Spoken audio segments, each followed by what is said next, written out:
Ainsi, après avoir créé notre interface et après avoir créé la classe qui implémente les deux interfaces, les deux méthodes de l'interface, c'est-à-dire la méthode abstraite sans le mot-clé abstract et la méthode par défaut avec le mot-clé default. On va créer maintenant une classe pour tester cette classe-ci, cette classe qui implémente l'interface avec son instanciation normale, avec une variable d'instance, et ensuite une autre classe qui va permettre son instantiation directe, une instantiation directe de l'interface pour exécuter les méthodes. Donc ici on va créer une nouvelle classe,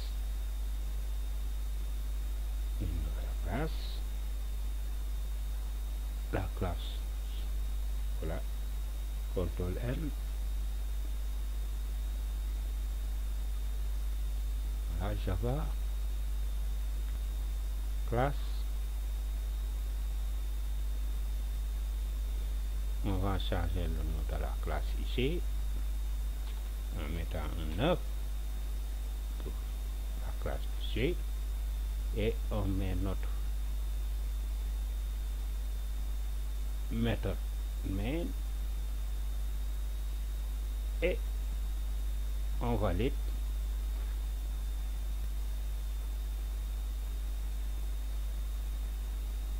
Donc ici en commentaire, qu'est-ce qu'on va mettre? Classe test,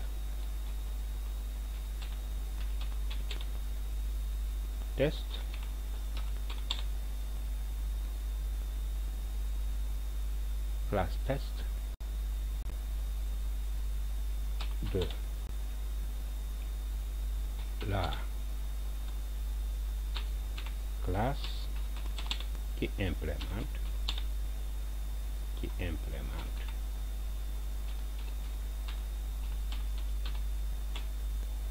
ainsi. Donc on va dans notre méthode main pour instancier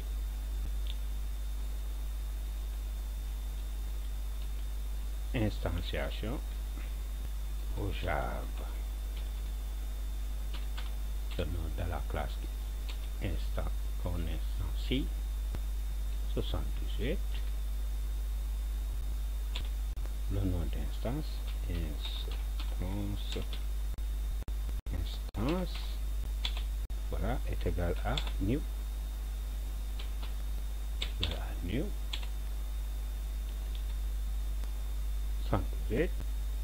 fin virgule. Et qu'est-ce qu'on va mettre ici? Exécution de la méthode abstraite. Exécution méthode abstraite sur base de l'interface. On est obligé de répéter méthode abstraite parce que pour rappeler que les interfaces sont à 100% abstraites. Donc ici sysout, et ce qu'il faut préciser que bien que 100% abstraite, donc il n'y a pas lieu de mettre le mot-clé abstract, et ce mot-clé aussi n'est pas nécessaire dans la méthode abstraite qu'on crée, qui est une méthode abstraite. Donc ici appel du nom d'instance, le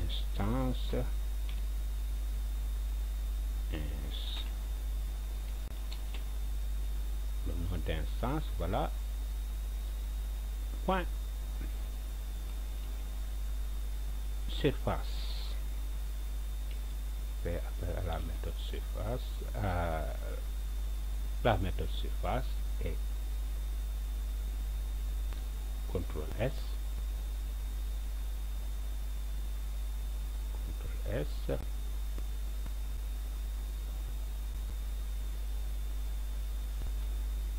donc on n'avait pas enregistré la méthode. La classe est implémente maintenant. Ici, quand on exécute, en exécutant, clic droit, qu'est-ce qu'on aura comme affichage exécuté en tant que application Java. Donc, qu'est-ce qu'on va comme affichage? Voilà, c'est 25. Ce qui fait que C multiplié par C ici, C multiplié par C est égal à 5 par 5, 25. Donc ici, on a notre méthode offset qui est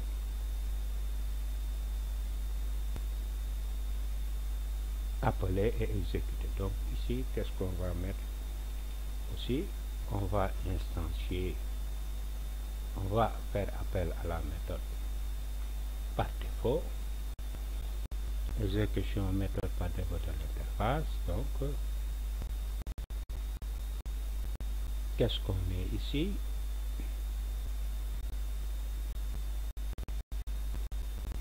Appel du nom d'instance, point, appel de la méthode par défaut. Voilà, qu'est-ce qu'on a ici? Méthode par défaut, voilà la méthode par défaut, point virgule, CTRL S, on enregistre et on essaie encore l'exécution en tant que application Java pour voir ce que cela va nous donner. Et voilà, ici ce qu'on remarque ici, on a redéfinir la méthode par défaut. Double x est égal à 10, donc et sysout 10 fois 10, et ainsi aussi on fait appel à cette super en sorte classe, c'est-à-dire classe mère qui est l'interface ici, super.méthode par défaut, c'est-à-dire on fait appel à la méthode par défaut ici, c'est-à-dire ce message apparaît par défaut. Donc ici, par exemple, si on met un commentaire ici, ce passage, dans la redéfinition de la méthode par défaut, par exemple, ici à l'affichage lors de l'appel de la méthode par défaut, qu'est-ce qu'on aura si on exécute en tant qu'application Java? On aura l'exécution de la classe de la méthode abstraite surface qui est égale à 5 fois 5, et dans la méthode par défaut redéfinie, on aura 10 fois 10 qui est égal à 100 de type double. Donc ici la redéfinition, cette ligne par exemple appelle de l'interface POSA 77, on a appelé l'interface. Ensuite pour l'indiquer en tant que super objet dont dépend cette classe qui implémente et appel de la méthode par défaut, c'est-à-dire cette méthode initiale ici, de raison pour laquelle POSIX 77 c'est appel direct à ce message là. Donc la méthode par défaut est appelée et exécutée en même temps que sa redéfinition. Donc ici, si on enlève donc ce commentaire, qu'est-ce qu'on aura? Qu'on reste, on va revoir le message qui apparaît par défaut, qui vient qu'on a fait depuis l'origine, c'est-à-dire l'interface. Donc ici j'apparais par défaut qui vient directement de l'interface ici, que cette classe a défini ici. La méthode par défaut est appelée aussi en même temps la méthode de la classe de l'interface directement. Donc ici à l'exécution, ça nous donne la méthode surface ici. Ensuite ici cela nous donne la méthode par défaut, et ici cela nous donne la méthode par défaut par appel direct d'interface ici, par appel direct de l'interface. Donc on a méthode par défaut